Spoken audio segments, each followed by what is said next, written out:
La cápsula de Luzma de esta ocasión es sobre el pensador mexicano, independencia y mujeres.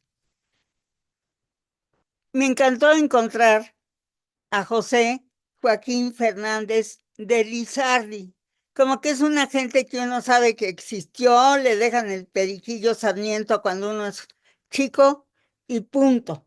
Bueno, resulta que él nació en 1776 y murió en 1827. O sea que él le tocó el final de la colonia y la lucha por la independencia. Fue un criollo originario de la Ciudad de México. La casa de Bonita es la de Mixcoac, donde nació, y la otra es la del centro, donde murió, no porque haya estado así en su tiempo, sino por el cambio de la ciudad, pero los dos son rumbos interesantes en su tiempo. Él fue un gran escritor y puso algo más que un granito de arena en la fundación del México independiente. Aportó sus luchas y su preocupación por la educación, que se permeó en todo su trabajo, que es extensísimo. Fíjense, esas son las obras completas que se han encontrado hasta ahorita, porque hay que sacar muchas cosas de los periódicos. La Cervantes Virtual, que es la mejor biblioteca que existe en nuestro idioma, ya le dedicó un portal especial con 550 entradas y reeditó 41 de sus obras, incluidas sus 4 novelas. El Periquillo Sarmiento, que es el que solemos ver cuando somos chicos, La Quijotita y su prima, Noches Tristes y Día Alegre, y Vida y Hechos del famoso caballero Don Catrín de la Fachenda. No sé si ustedes leyeron alguna de esas. Aquí están estas. En los comentarios de esta cápsula les voy a dejar varias ligas, todas son o de la Biblioteca Cervantes, o del catálogo, o de distintas ediciones de sus 4 novelas, y todas gratis y legales, digamos. Se supone o se ve a Fernández de Lizardi como el iniciador de la novela mexicana, y sus novelas eran novelas de cordel. Si se fijan, es como de tendedero, pues vendían los pliegos, como los ven, con 4 hojas, y así semana a semana se iba contando la historia. Los libros como tales no eran tan usuales como este tipo de distribución, o en otros casos eran parte de los periódicos, pero Fernández de Lizardi editaba sus propias novelas. Y luego la gente acostumbraba, una vez que acababa la novela, llevarle todos los pliegos y pedirle que lo encuadernara.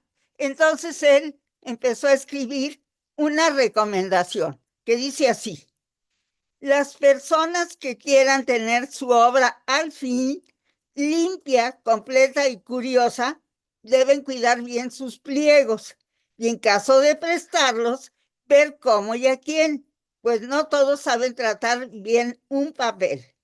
Por no observar esta advertencia, se han quedado muchos con el periquillo sucio o incompleto. O sea que nada, que te repongo el papel, así lo encuadernaba, porque era muy caro, obviamente. Bueno, en 1812, al amparo de la libertad de imprenta que estableció la Constitución de Cádiz, Fernández de Lizardi empezó su periódico El Pensador Mexicano. Cuando Fernando VII regresó a España, abolió la Constitución de Cádiz y su mano represora llegó hasta Taxco, que es donde estaba viviendo nuestro autor, y ahí lo mandó a prisión. Nada más eso faltaba, él siguió publicando su periódico. En 1814, ya libre, entonces liquidó el periódico y se quedó con el nombre. Él, su seudónimo, desde ese momento se volvió el Pensador Mexicano. Y con ese nombre, digamos, pasó a la historia. Dependiendo de los cambios políticos que hubiera en España y acá, fue fundando y cerrando periódicos, huyendo siempre de la censura y de la cárcel. Con estilo fluido, ironía y audacia, denunció las injusticias virreinales, la mala distribución de la riqueza y la pésima educación de la plebe, como se le decía entonces a la clase baja, así como los privilegios de la minoría. En los escritores del siglo XIX o antes, y un poco después, cuando se habla del pueblo, se habla de la clase media, o de lo que ahora sería la clase media, y la plebe es la clase baja. Entonces él decía que tenía una pésima educación y entonces con eso el país nunca iba a subir, a seguir adelante. Era un hombre muy reconocido, tanto que sucedió que en 1821 se hizo el ejército trigarante, ya una vez, digamos, puestos de acuerdo todas las distintas facciones en que México se iba a independizar, se hizo como un símbolo de unión nacional. Y entre los invitados a ese desfile del 27 de septiembre de 1821, que es el de la consumación de la independencia, estuvo Fernández de Lizardi, que fue convocado por Iturbide. Cuando se hizo el imperio, el pensador mexicano, como muchas otras personas, estuvo en contra de Iturbide. Ya después, pasando el tiempo, al analizar sus acciones, se reconcilió con su memoria. Fernández de Lizardi siempre fue un liberal católico, pero era profundamente respetado, tanto que en 1824, o sea, cuando hacen la Constitución, fue nombrado director de la Gaceta del Gobierno Federal y supuestamente recibió sueldo y pensión como capitán retirado. Comento el supuestamente porque no había dinero, pues a veces había buenas intenciones, pero nada más. El caso es que nuestro autor murió de tuberculosis en 1827. Su cuerpo desapareció porque fue enterrado en el panteón de la iglesia de San Lázaro y ese panteón se inundaba y entonces se llevaba las tumbas. Mucho tiempo pasó eso, varias veces. Entonces se cree que por eso pues no hay cadáver de Fernández de Lizardi, pero sí se conoce el epitafio que él se puso a sí mismo y dice o decía, aquí yacen las cenizas del pensador mexicano, quien hizo lo que pudo por su patria. Pues mi interés por Fernández y por cierto, esta es la iglesia ahora, imagínense, supongo que va a desaparecer pronto si no la arreglan, porque pues ya ni techo tiene ni nada, es una pena. En fin, mi interés por este señor Fernández de Lizardi se inició cuando por azares del destino hallé una versión contemporánea de La Quijotita y su prima. Su subtítulo es Historia muy cierta, con apariencia de novela, y esta edición que encontré está editada y comentada por Graciela Michelotti. Es de las que les dejo la liga, que es esta, pero ahí se las voy a poner en los comentarios.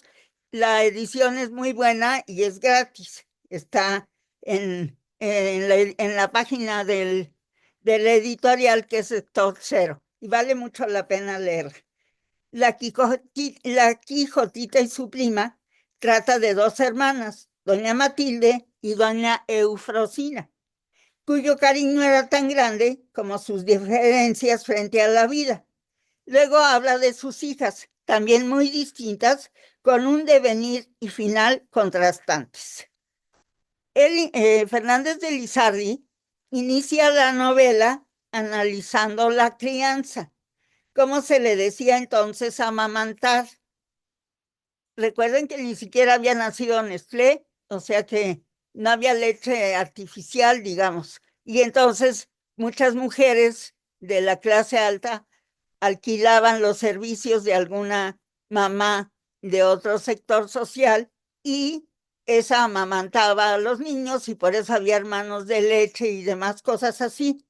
Bueno, él analiza el impacto que tiene en los niños el ser amamantado por la mamá o el ser amamantado por la nodriza. Y para él es un elemento fundamental en la vida de las personas y sus logros. Este señor, bueno, este bebé es Luis XIV, amamantado, y estos pues, son niños mexicanos, ¿no?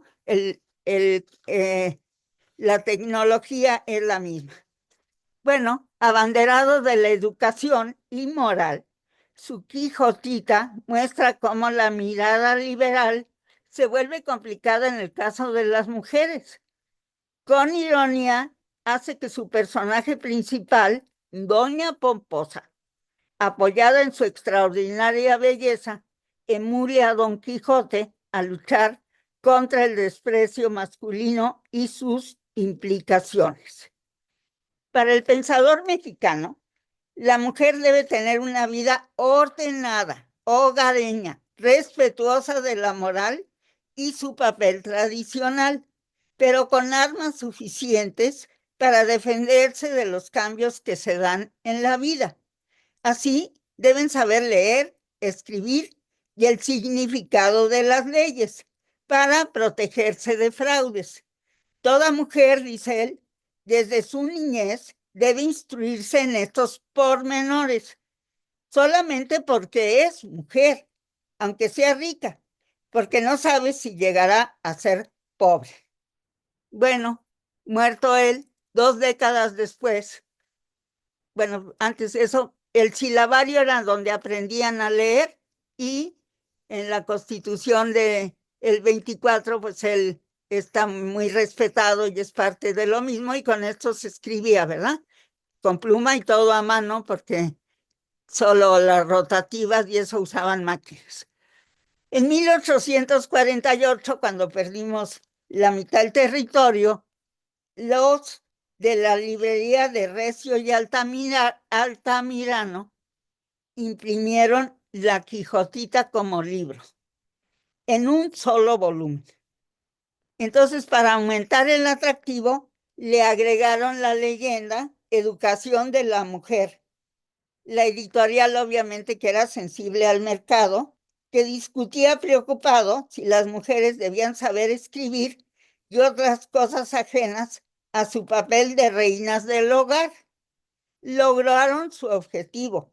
Fue un bestseller en un México recién derrotado por Estados Unidos. Pues hasta aquí la cápsula de hoy. Espero que les haya gustado y que si no se han suscrito a mi canal, hagan el favor de hacerlo. Y si lo hacen y le hacen clic en la campanita, les avisa, si ponen que le avise que les notifique cuando vuelvo a hacer alguna cápsula. Que les vaya muy bien y también si le pueden dar que sí les gustó, aquí con el dedito para arriba, pues se les agradecerá. Que les vaya muy bien, nos vemos pronto, hasta la próxima.